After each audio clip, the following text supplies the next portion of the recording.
नए साल की शुरुआत से सिर्फ 4 दिन पहले यानी कि 29 दिसंबर सन 2024 को साउथ कोरिया का एक विमान थाईलैंड के बैंकॉक से होकर साउथ कोरिया के मुआन अंतर्राष्ट्रीय हवाई अड्डे के लिए रवाना होता है।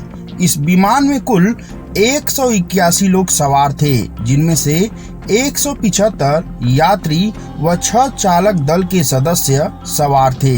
जैसे ही यह विमान थाईलैंड के बैंकॉक से होकर साउथ कोरिया के सियोल के बीच 3726 किलोमीटर की दूरी तय करके मुआन अंतर्राष्ट्रीय हवाई अड्डे पर लैंड करता है, वैसे ही विमान में कुछ तकनीकी खराबी आ जाती है, जिसके कारण विमान पूरी तरह से कंट्रोल से बाहर हो जाता है और सामने खड़ी एक कंक्रीट की दीवार से जाकर टकरा जाता है।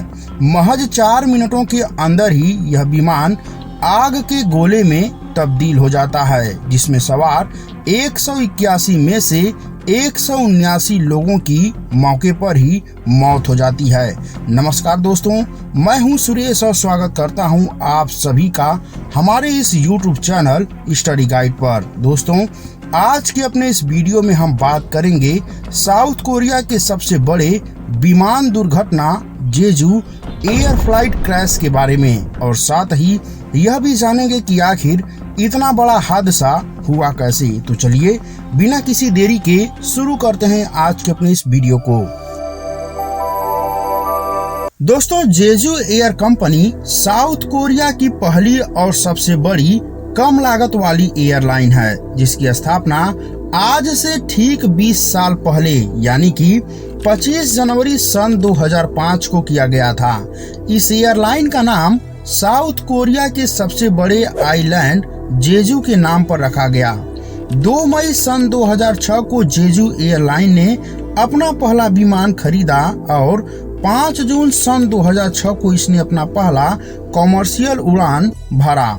साल 2006 के अंत तक दोस्तों जेजू एयरलाइंस के पास केवल और केवल 5 विमान ही मौजूद थे, लेकिन अपने फील्ड में यह विमान कंपनी लगातार बेहतर प्रदर्शन कर रही थी। साल 2016 में जेजू एयरलाइंस की यह कंपनी वैल्यू एलायंस का हिस्सा बनी। दोस्तों, वैल्यू एलायंस 2016 में यू फ्लाई एलायंस के बाद दुनिया का दूसरा सबसे बड़ा एयरलाइन गठबंधन था। इस गठबंधन में केवल कम लागत वाली एयरलाइंस को ही शामिल किया जाता था। साल 2017 में जेजू एयर के माध्यम से लगभग 60 मिलियन से भी अधिक लोगों ने यात्रा किया, जिसमें जेजू एयरलाइंस को लगभग 890 अमेरिकी डॉलर का लाभ हुआ। दोस्तों, जेजू एयरलाइंस की स्थापना से लेकर 29 दिसंबर सन 2024 से पहले ऐसे कोई भी दुर्घटना नहीं हुई थी। यही कारण था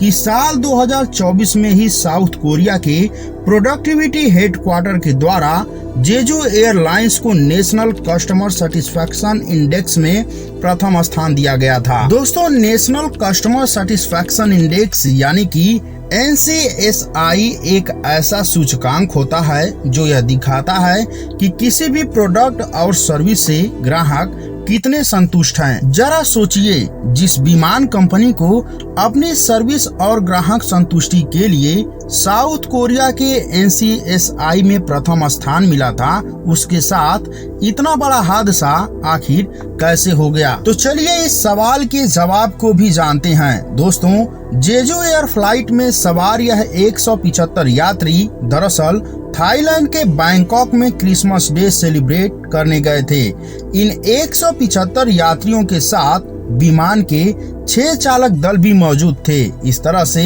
यात्रियों व चालक दल को मिलाकर कुल 181 लोग इस विमान में सवार थे। दोस्तों, थाईलैंड के बैंकॉक में क्रिसमस डे सेलिब्रेट करने के बाद ये यात्री वापस अपने घर की तरफ रवाना होते हैं। जैसे ही जेजू एयर फ्लाइट थाईलैंड के बैंकॉक से 3726 किलोमीटर की दूरी तय करके वापस साउथ कोरिया के मुआन अंतर्राष्ट्रीय हवाई अड्डे पर पहुंचता है, वैसे ही सुबह के ठीक 8:59 पर विमान के पायलट के द्वारा एयरपोर्ट के एयर ट्रैफिक कंट्रोलर को मेडे अलर्ट जारी किया जाता है।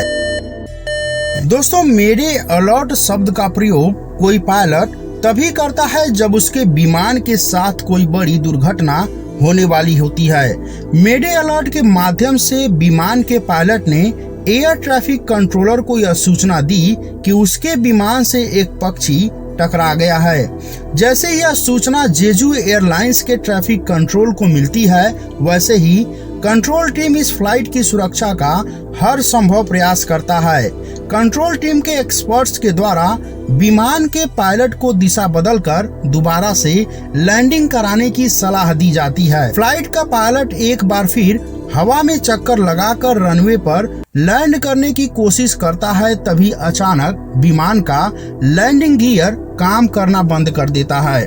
दोस्तों, लैंडिंग गियर को अगर आसान शब्दों में समझें तो यह एक प्रकार का व्हील होता है जो विमान को रनवे पे दौड़ने में मदद करता है। जैसे ही यह लैंडिंग गियर काम करना बंद कर देता है, जेजू एयर का यह विमान 8,200 फीट लंबे रनवे को पार करके कंक्रीट की दीवार से जाकर टकरा जाता है। दोस्तों, लैंडिंग के महज 4 मिनटों के अंदर ही यह विमान आग के लपटों में तब्दील हो जाता है, जिसमें सवार 181 में से 179 लोगों की मौके पर ही मौत हो जाती है।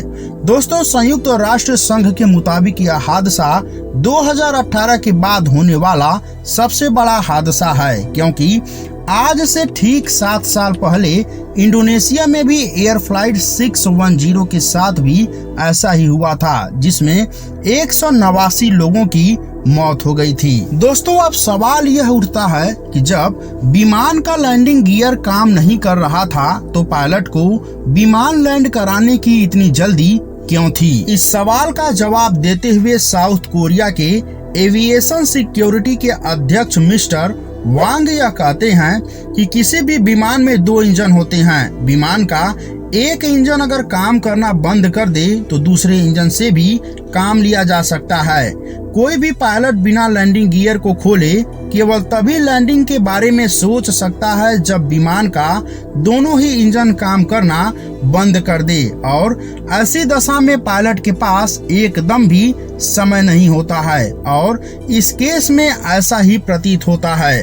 दोस्तों, इस हादसे के कुछ समय के बाद ही रेस्क्यू टीम ने जेजू एयर फ्लाइट के ब्लैक बॉक्सेस को भी प्राप्त कर लिया है, जिसमें इस हादसे की असली वजह मौजूद है। तो आइए जानते हैं कि आखिर विमान में लगे ये ब्लैक बॉक्सेस क्या होते हैं। दोस्तों, ब्लैक बॉक्स विमान में फिट एक इलेक्ट्रॉनिक रिकॉर्डिंग डिवाइस होता है जिसका नाम ब्लैक बॉक्स तो होता है, लेकिन इसका कलर ब्राइट ऑरेंज होता है। दोस्तों, ब्लैक बॉक्स के भी 2 पार्ट होते हैं, जिसमें से पहला पार्ट फ्लाइट डेटा रिकॉर्डर व दूसरा पार्ट कॉकपिट वॉइस रिकॉर्डर होता है। दोस्तों, फ्लाइट डेटा रिकॉर्डर का काम विमान के सभी तकनीकी जानकारी को इकट्ठा करना होता है, जैसे कि विमान की स्पीड कितनी है, विमान किस दिशा में गति कर रहा है और उसमें फ्यूल कितना है आदि। वहीं कॉकपिट वॉइस रिकॉर्डर यानी कि CVR का काम होता है पायलट व